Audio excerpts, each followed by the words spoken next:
So కానీ ఇంచుమించుగా యూఎస్లో షో స్టార్ట్ అయ్యే టైం ఇండియాలో 10:30, 11 అవుతుంది. ఆ టైంకి స్టార్ట్ అయిపోతుంది. ఇవాళ నైట్ 10:30, 11 ఇండియా టైంలోనే యూఎస్లో షో స్టార్ట్ అయిపోతుంది. 2 years నుంచి విజయ్ని గమనిస్తున్నారు కదా, మీరు పర్టికులర్గా ఒక ప్రొడ్యూసర్గా, ఒక సినిమా గోయర్గా అబ్జర్వ్ చేసిన విషయం ఏంటండి?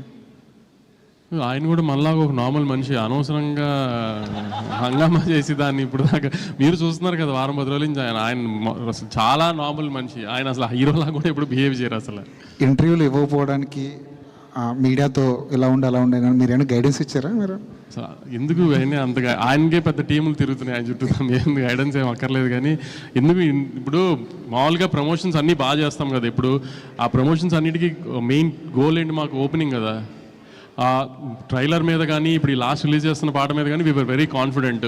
ప్లస్ ఏంటంటే ఆమె 1 week ముందే కళ్యాణ్ గారి సినిమా ఉంది. So we didn't want to disturb that, మధ్యలో దూరి ఇది అంతా అని. సో అది అయిపోయిన తర్వాత ప్రమోషన్ స్టార్ట్ చేద్దాం అనుకున్నాం. అలానే ట్రైలర్ చేసి అలానే ప్లాన్ చేసాం. సో ఇంకా ఇంటర్వ్యూ లేని స్పేస్ అవుట్ చేసే టైం లేదు అసలు, చూశారు కదా ఇంకా మీరు కూడా. అందుకని ఇంకా విజయ్ గారు, గౌతమ్ జెర్సీ లాంటి కథ చేసిన గౌతమ్ మీ దగ్గరకు వచ్చి కూర్చున్నప్పుడు ఏదో ఒక సెన్సిబుల్ స్టోరీ చెప్తారనుకున్నారా, లేదంటే చాలా సెన్సిబుల్ స్టోరీ కింగ్డమ్, అసలు చాలా సెన్సిబుల్ స్టోరీ.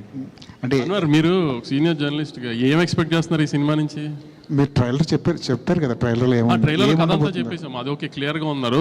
అందుకే రాంగ్ ఎక్స్పెక్టేషన్స్ ఆడియన్స్ని సినిమాకి పిలవకూడదని ఉద్దేశంలోనే ట్రైలర్లో కథ ఓపెన్ చేసేసాము. అసలు ఆ ట్రైలర్ అలా చూసిన తర్వాత కూడా మీరేం ఎక్స్పెక్ట్ చేస్తున్నారు? వంశీ గారు ఇక్కడ ఎక్స్పెక్ట్ చేస్తున్నారు అంటున్నారు. ఇప్పుడు మేము ఎక్స్పెక్ట్ చేసే దానికోసం సినిమాని మళ్ళీ రీక్రియేట్ చేస్తారా? మరి రీక్రియేట్ చేస్తున్నాము, మీరు ఎక్స్పెక్ట్ చేసింది తీసామో లేదో మీకు తెలియదు కదా, రీక్రియేట్ చేసిన అవసరం ఉంది అప్పుడే. కానీ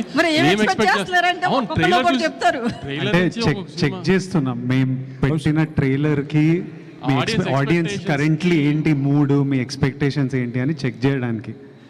విజయ్ గారు, ఆడియన్స్ కూడా మీరు చెప్పండి, ఆడియన్స్ కూడా ఒక వార్ జోన్లోకి లాగే ప్రయత్నం అయితే చేస్తున్నారు. ఒక పెద్ద యాక్షన్ కాన్వాస్ ఉన్న సినిమా, ఒక బ్రదర్ ఎమోషన్ ఉన్న సినిమా చూపించబోతున్నారు, అంతేనా? నేను చెప్పానా, మీరు చెప్పండి.